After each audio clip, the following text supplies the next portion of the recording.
what is this notion of leading with purpose, and particularly for the entrepreneurial sector, which is so represented by TiEcon. As entrepreneurs, it's defining what matters in the current environment. We also believe in this notion of curiosity, of proximity and empathy, and what you are curious about says a lot about you. What I think is most important at a time like this is engagement directly with your stakeholders.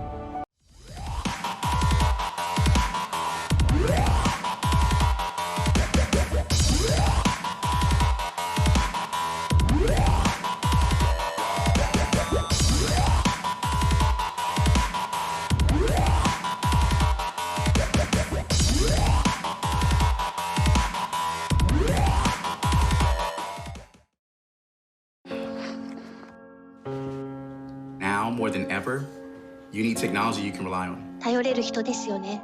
I'm a Dell Technologies advisor. Ich auch. 我也是。我aussi. And if you're a small business, we're with you. We are with you. Estamos com você. We want to help. So we'll be right here. At home, answering your calls, providing support, and standing by you every step of the way. Bye-bye. It's my sincere pleasure to introduce both Jyoti Chopra and Shari Slate to you. I'll start with Shari Slate. She is the Chief Inclusion and Collaboration Officer at Cisco. Her organization is responsible for leading Cisco's Office of Inclusion and Collaboration, as well as global community relations. She has been widely recognized for her visionary leadership and transformational views on the business value created at the intersection of diversity, inclusion, collaboration, and technology. Guided by her thought leadership in this area, Cisco is really embracing new models of inclusion and collaboration to fuel innovation, accelerate market leadership, and reimagine workplaces in the digital era. She joined Cisco in 2010, and prior to that, she served as Chief Diversity Officer and Director of Global Community Affairs at Sun Microsystems. She's respected and highly regarded in the areas of diversity and inclusion, and most recently was named a 2018 top executive in corporate diversity by Black Enterprise. It's my sincere pleasure to introduce, in addition to Shari, Jyoti Chopra, who is the Senior Vice President and Chief People, Inclusion, and Sustainability Officer for MGM Resorts International, based in Las Vegas. She's responsible for leading human resources and social impact and sustainability. She oversees environmental, social, and governance, ESG, reporting, and is responsible for directing enterprise, human, and social capital initiatives, as well as serves as the liaison to the Board of Directors for Corporate Social Responsibility Committee. She oversees MGM's Resorts Foundation and Community Relations as well. Ms. Chopra began her career covering human development and issues affecting women and children at the United Nations. She was born and raised in London, England, and is presently a member of the Diversity Advisory Board at Toyota Motor North America. She also serves on the Global Talent and Diversity Council for the Asia Society. Jyoti and Shari know each other well from the work that they do, and it's my sincere pleasure to turn it over to both of you for this fireside chat.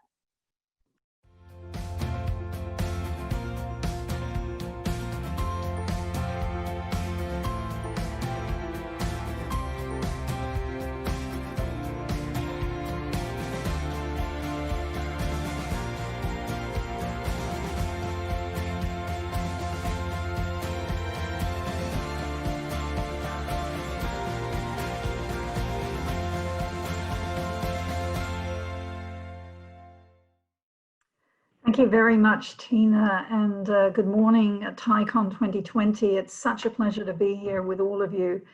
I've been a long time supporter of TiE, going back to probably 2002, very familiar with the organization, have supported a number of your chapters around the US as well as internationally, and really proud to see TiEcon taking place virtually. Shari and I are peers, colleagues, friends, and actually, the last time we were together was for a diversity panel under very different circumstances. We were in London at a live event with probably more than 100 people in the room, talking and exchanging ideas with a British media outlet and with a longtime associate, Sylvia Ann Hewlett, talking about issues around diversity and inclusion and how the world has changed. And so maybe I'm going to just start with Shari. How are you? Are you okay? How are things at Cisco? And how are you doing in the COVID-19 world? First, thank you, Tina, for the kind introductions. And then, Jyoti, I am so happy to see you, as well as to the entire audience. It's so lovely to be part of a convening and to belong to something in this moment that is so much bigger than ourselves. Jyoti, I am thrilled to see you. You are one of those people that not only that I learn from, but seeing you well and healthy makes me happy. I will answer that question from the standpoint of I'm doing okay today. And I will tell you, the last couple of months have created for me personally in my own personal journey, the courage to be able to be very authentic when I'm not okay. And so what I would say is today I'm okay. A couple of weeks ago, actually, last Sunday, I was not okay. There were days before that where I was not okay, but I will tell you, I am so grateful, one, for a company that makes it okay not to be okay today. But number two, this new, I think, appreciation and respect and grace that we have learned to give each other in this moment, that when people ask, how are you, it is a sincere desire to want to know how you're truly doing. So thank you for extending that to me, and I want to extend it back to you. How are you, my friend? Yeah, so on the personal front, I would say this has been a very tough time. 3 people I know personally tragically have passed away as a result of COVID. So it's very real for me. In the context of my professional work, the industry that I'm in at MGM, travel, tourism, hospitality, entertainment, retail, it's been extraordinarily difficult. We've lost employees. We've had employees who've lost family members. We've had complete business disruption. In a matter of days, in the middle of March, MGM, for the first time in history, shut down every single one of its properties, retail outlets, hotels, casinos. Everything came to a grinding halt, furloughed the majority of our workforce. So it's been an extraordinarily difficult time. But I want to bridge to sort of the topic at hand, which is leading with purpose.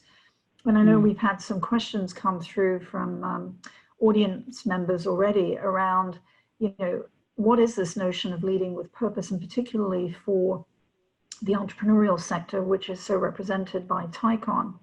And I would say to you, it's really about 4 things. As entrepreneurs, it's defining what matters in the current environment for you as a company, for you as a leadership team, for your employee base, and the values that you represent and the impact that you want to have on society.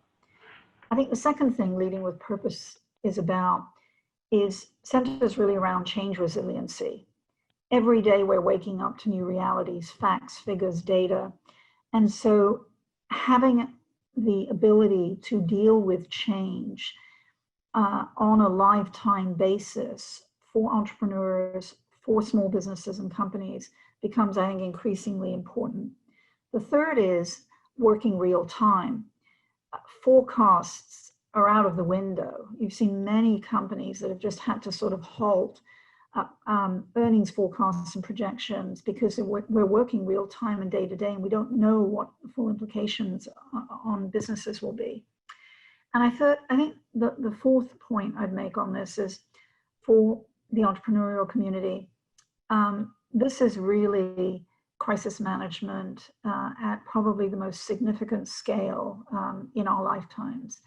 The fact that the whole world is impacted, the entire world's population is impacted, every industry and sector has been disrupted. And so recognizing that, acknowledging that, but then thinking beyond that in terms of what does this mean? How do you hit reset? What does reset look like for you?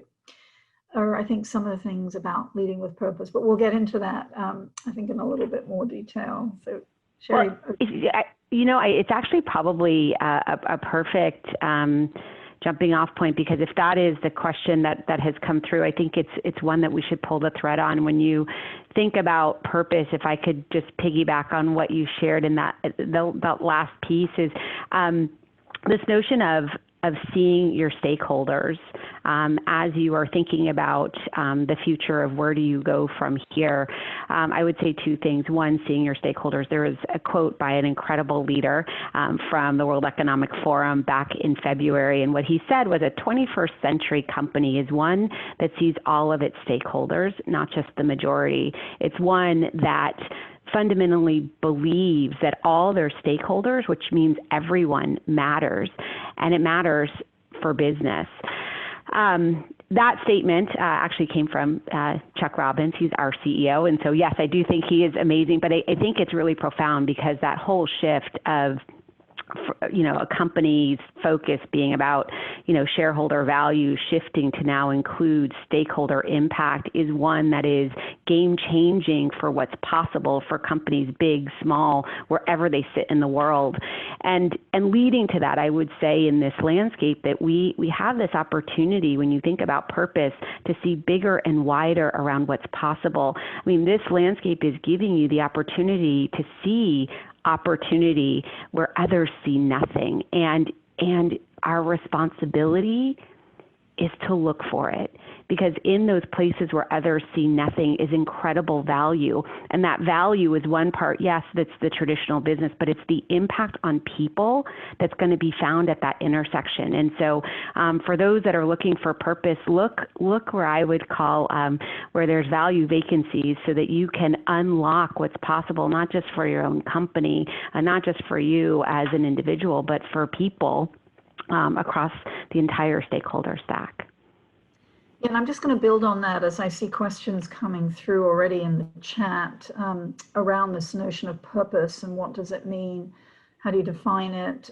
I'll give you sort of a very quick snapshot playbook, if you will, for those entrepreneurs interested in really sort of turning this into something tangible.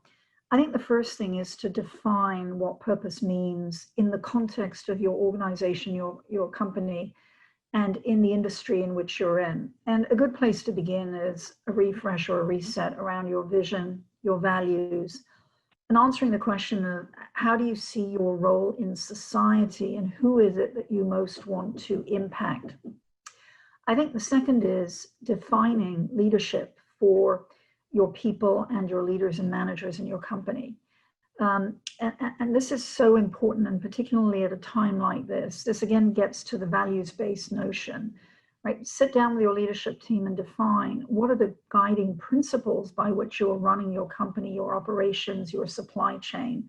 What are the commitments that you want to make to one another as leaders, but also to your teams and to your people, and then therein to your stakeholders. And I think a third important part is your employee value proposition and your company's value proposition.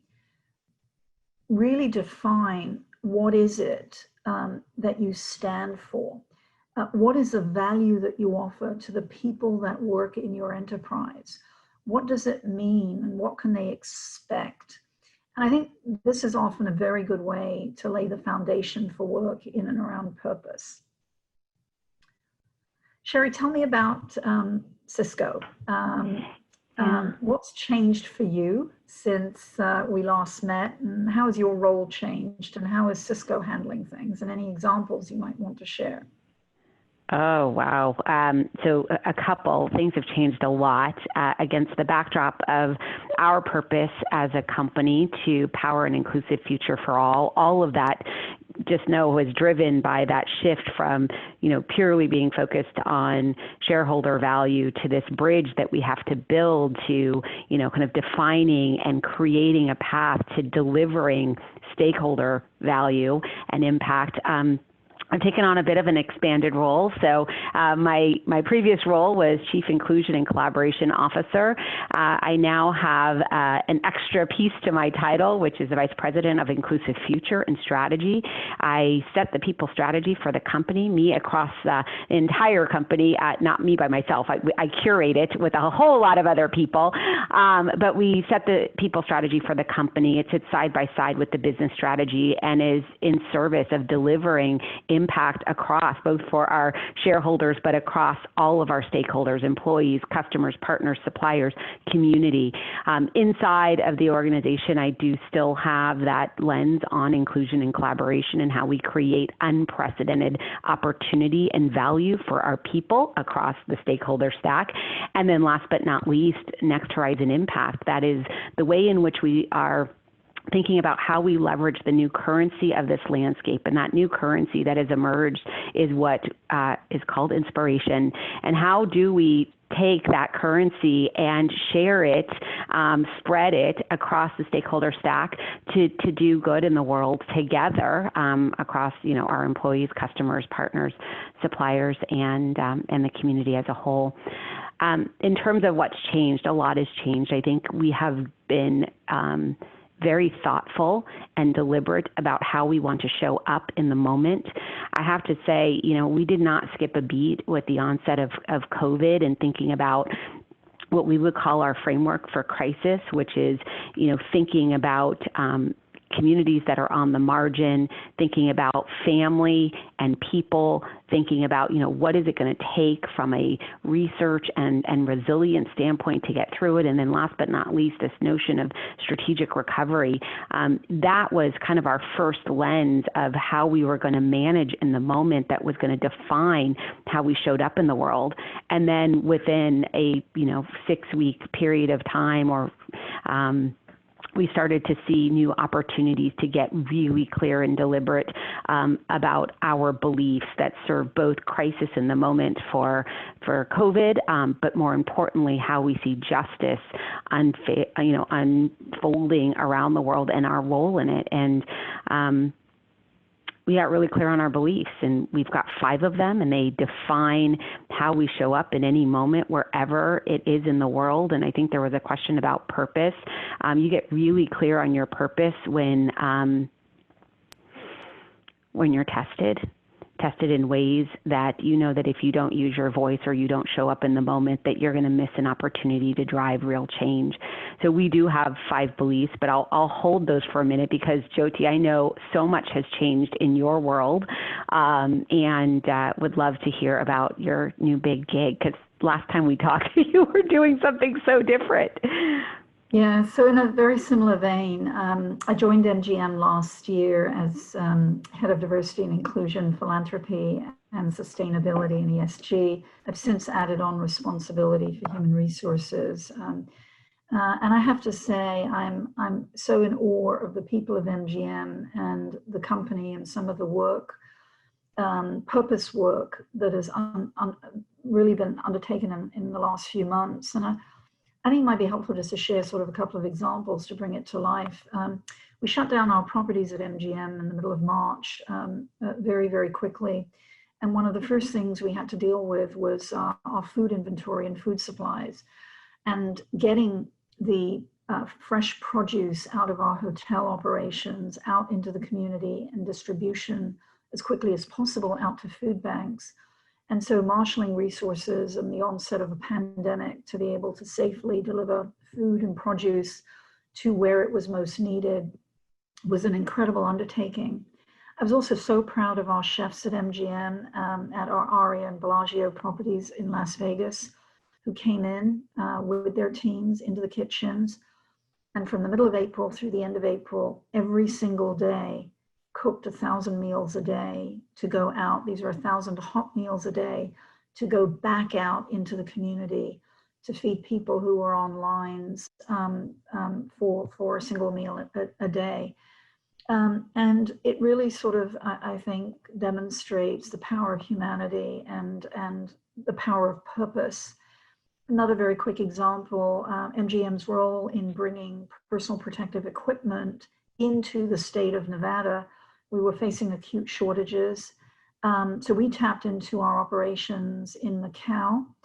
And I can tell you, I've done a lot of things in my career. I've never had to organize or deal with how do you get gowns, gloves, masks ordered en masse and then safely and quickly transported from Macau in the middle of a pandemic into the state of Nevada.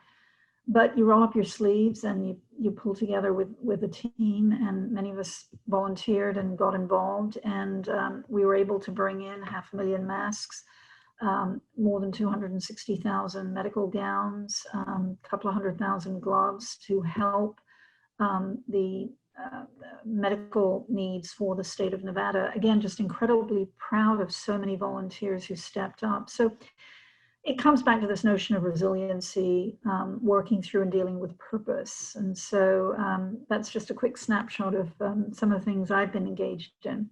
But let's pivot to ESG. I know there have been some questions around ESG and stakeholder management. So how are you dealing with that at Cisco in the light of the current environment? I'm actually going to pivot that one back to you because you and I were in a conversation yesterday and you talked about some really powerful examples of the dialogues that you're having at the board level. And I think it's really important for the audience to hear kind of the breadth and depth of where these discussions are going and how they're changing. And so, you know, Jyoti, if you would share with us, because I think we can all learn from the lens that you have. Sure, happy to. So look, when you shut down operations like we did at MGM, where you've got 29 properties that literally closed down, obviously from an ESG reporting perspective, you're going to have a halt or a pause, if you will, in your reporting, whether that's around water conservation, energy utilization, and so on. So I think acknowledge and recognize reporting is going to be different. We have had a disruption. What I think is most important at a time like this is engagement directly with your stakeholders, whether that's your board of directors, whether that's your management team, whether that's your suppliers or service providers, really being able to communicate real-time, live-time on the current state of your business, where you've had disruptions, where you need assistance, what some of your changing priorities are, and being very upfront about that. You know, we've been doing regular reporting off cycle to our board of directors, to our management team, to our employees, to our suppliers and service providers, and just keeping them abreast of when we expect to open, when we expect business operations to resume, when and where we've had disruption in supply chains. So I think communication at a time like this on a real-time basis, live time, with your constituency is really, really important. And I will just piggyback on that. I think we were with the board last week, and one of the things outside of the transparency into the data and what we're seeing, there was a really deep conversation around the clarity in our beliefs in this moment, and they will serve us both short and long term. And so one of the conversations was, you know, what do we believe? And we were very clear that there's five things that actually shape our bold, deliberate, intentional action in any moment, whether it's the couple that have been served to us in the last couple of months or whatever is coming our way, wherever it sits around the world. Those five things land in one, technology for good. We fundamentally believe that technology is good for the world. We are going to create technologies that empower people and communities to see bigger and wider together, to do extraordinary things together. But what we are really clear on is that we won't customize those technologies to create injustice or oppression. We are very clear that we are about justice, and for us, it's apolitical. It's a calling. We fundamentally believe that communities, and especially communities on the margin, deserve to live in a fair and just world, and we're going to do our part to support that and to create that. And then there is this notion about addressing insecurity, and specifically a new one that we have seen emerge around the world.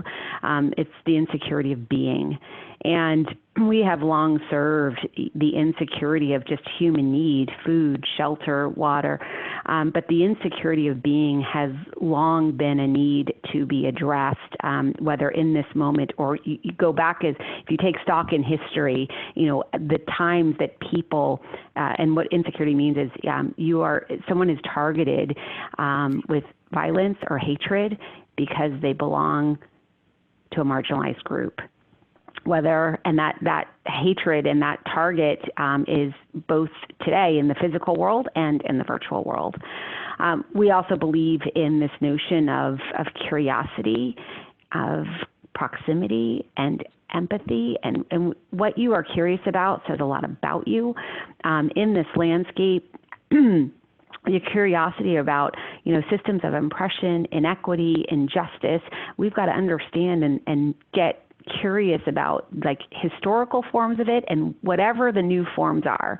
And when you get curious about it, you get proximate to it, and then you build the empathy to actually want to do something about it to create the change that you want to be part of and or inspire.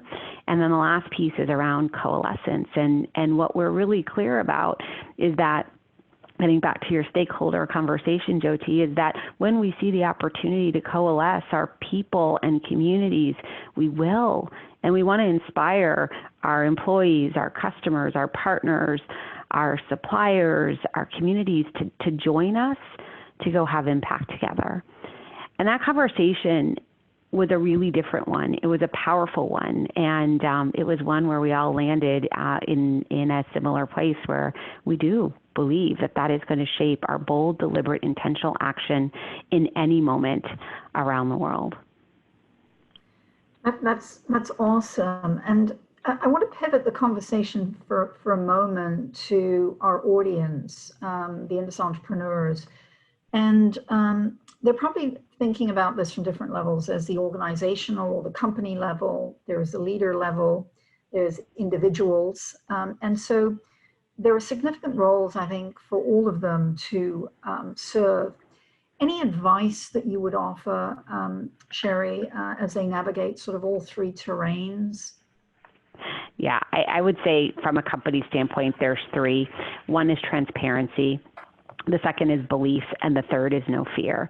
From a company standpoint, transparency, it is so important in this moment to be transparent about how you're showing up, be transparent from an inclusion and diversity standpoint or from an impact standpoint, be transparent with how you are delivering that impact, and also be transparent in where there's gaps and opportunities. So think everything from we're transparent with our employee relations data, right, around how people are showing up and then what we do about it, through to the numbers of where people sit, through to the hours and dollars that we are inspiring, whether it's for us or in partnership with our stakeholders.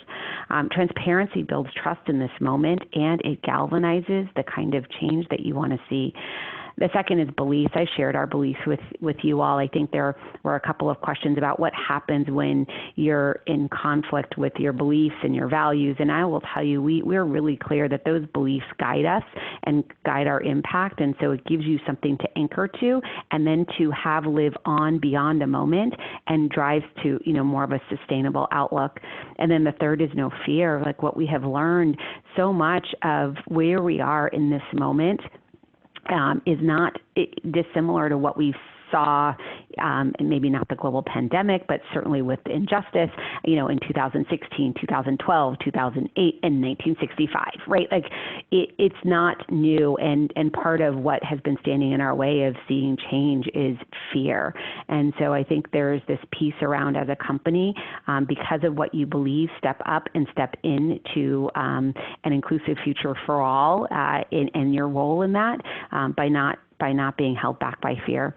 As a leader, I would say, or an individual, I would say lead with inclusion. Like there is never been a better time to make sure that you are connected to your people inside the organization and your people in your community. Welcome to my home. You are now sitting in Sacramento with me. And I will tell you, I can't check myself at the door when I walk into this office and spend time with you. And none of your people can do that either. And so I would say in this moment, that question that you started with, Jyoti, how are you, is so important for just grounding everyone and seeing each other, but then leading with inclusion around how you then welcome them in based on their experience in the moment. So those would be the things that I would offer.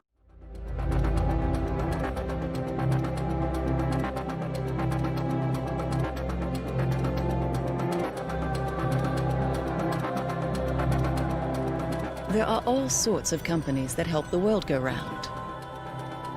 We are the one that impacts them all.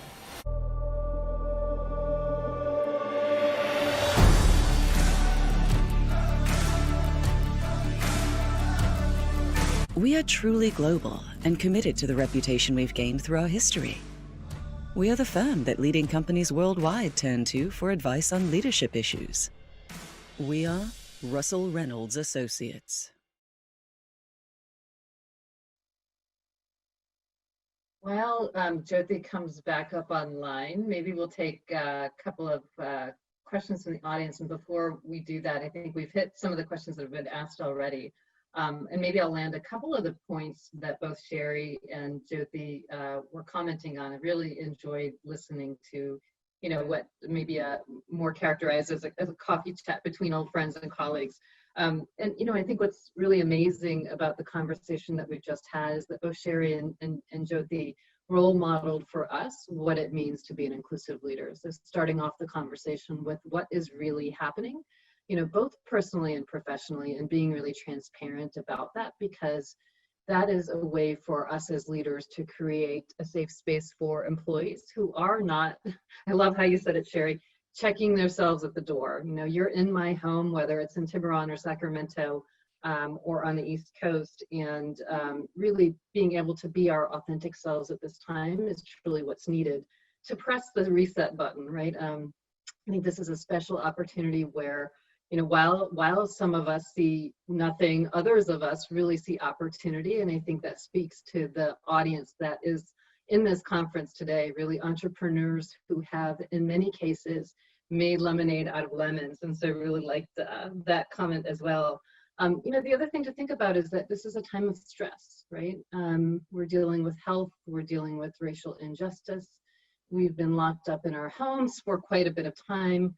And when, you know, stress happens, we can really think about stepping back and what's important to us, right? And I think that that has a lot of insight in terms of the topic we've been talking about leading with purpose, right? It really calls into question, why are we doing this work in the first place, whether we're in retail or in technology?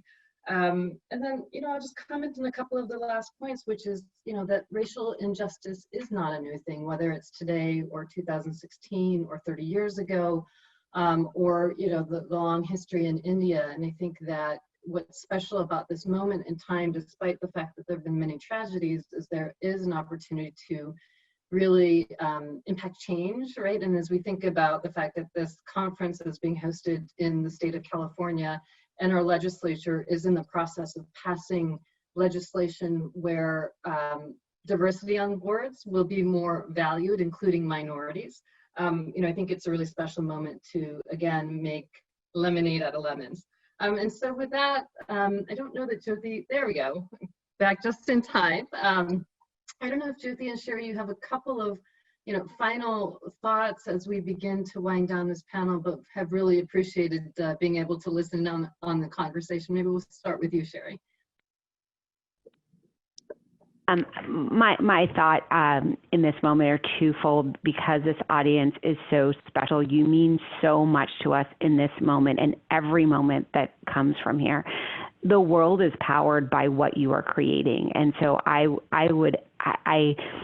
ask this of you, please, please, please use your superpower to see opportunity and possibility where others see nothing. Our future depends on it. Personally, I am fully committed to breaking down whatever barriers in lockstep with you so that you can shine and create for the world what you are uniquely qualified to create for this world. And so there's never been a better time to reinvent, regrow, and create the new possibilities that you are uniquely qualified to do. And over to you, Jyoti. We're just a couple of concluding comments while we're seeing if there are any final questions from the audience. I'm happy that you're able to rejoin us here. Yeah, sure. I would just leave the audience with a note of optimism, and to say that while we've gone through an unimaginably hard period of time in the world and for the people of the world, there are a lot of important lessons and takeaways and learnings that we can build upon and become more viable, stronger enterprises, companies. You can teach and share with others and for generations to come. So I leave you all on a note of optimism. I wish you all tremendous resiliency and strength and endurance that will hopefully take you all through the pandemic safely, and look forward to a time when we will be at TiEcon 2021, probably in person.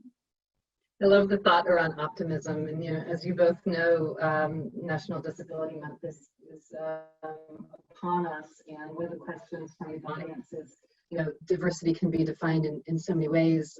Later on, in this session, we'll be talking about socioeconomic diversity, but as we think about ability, right, and the opportunity for work from home to create a space for more folks to come to the workforce. I'm recalling my last trip to India. I was able to tour one of the American India Foundation site and the great work that they're doing to really employ people with disabilities in a country that's really not set up for it. Do either of you have comments on the work that you're doing, in your organizations? I have to tell you, anytime, any place, any device, this opportunity across the full spectrum diversity is a right now reality. We have absolutely leveraged the power of collaboration technology to welcome people in to work and life in very different ways. And I will tell you, there is an entire motion that we have been driving for quite some time around bringing in people of all abilities into welcoming them into Cisco because they can work anytime, anywhere, any device, and it requires us to think differently about how we welcome them in, everything from onboarding through to, kind of not just a job, but a career path inside the company, looking at those careers that nest together to give them sustainability and long-term place and space in leading and creating and being a part of the Cisco family. So we are fully committed. We have been for quite some time, and looking forward to continuing to learn from best practices from other companies like SAP and Jyoti. You all have some, but certainly we are all in and look forward, hopefully, as we come together, maybe 2021, sharing more about what we're doing. Terrific, thank you.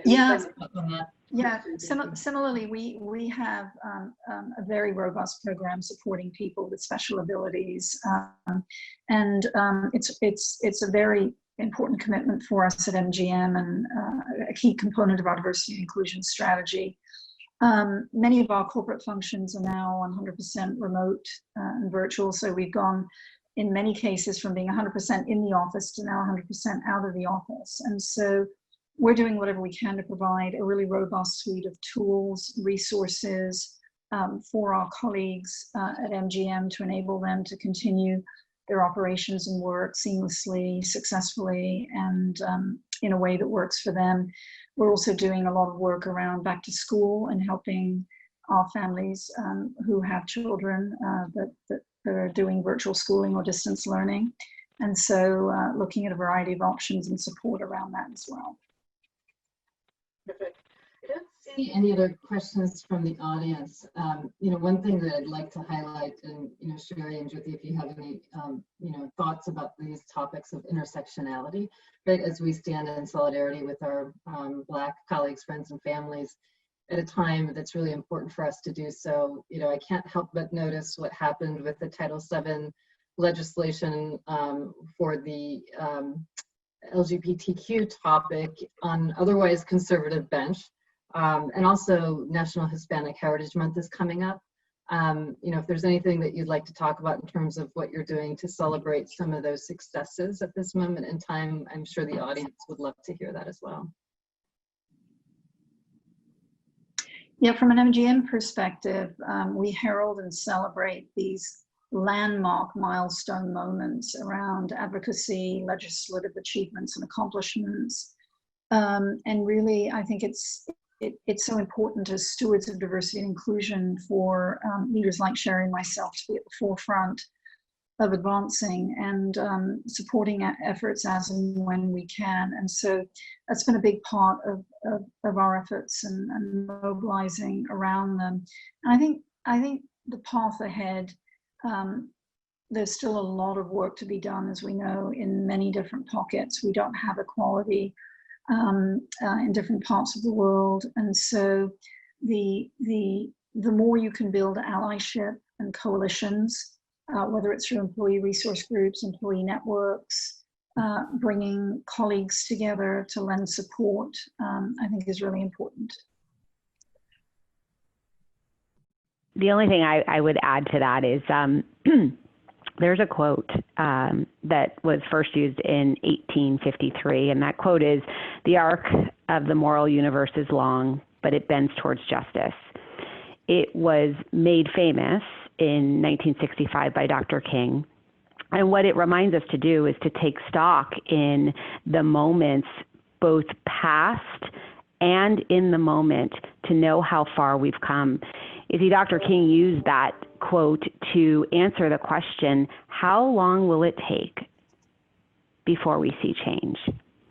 So, to your point, Tina, and to your point, Jyoti, though these moments where we are seeing progress, we need to embrace them, we need to celebrate them, and they are moments that, when nested together, give us the optimism that if we together can coalesce and move forward, we can see the change we want to see in the world. I think that's a great way to end this session. I think we're right up at the end of time here, and just as we reflect back on the March on Washington this past weekend and the opportunity for change, I think you both closed with thoughts around optimism. Would love to leave the audience feeling hopeful about what the future will bring. And thank you both, Shari and Jyoti, for your generous comments and your time and dedication to these topics around purpose, which are really important at this moment. Again, thank you for joining us. Thank you so much.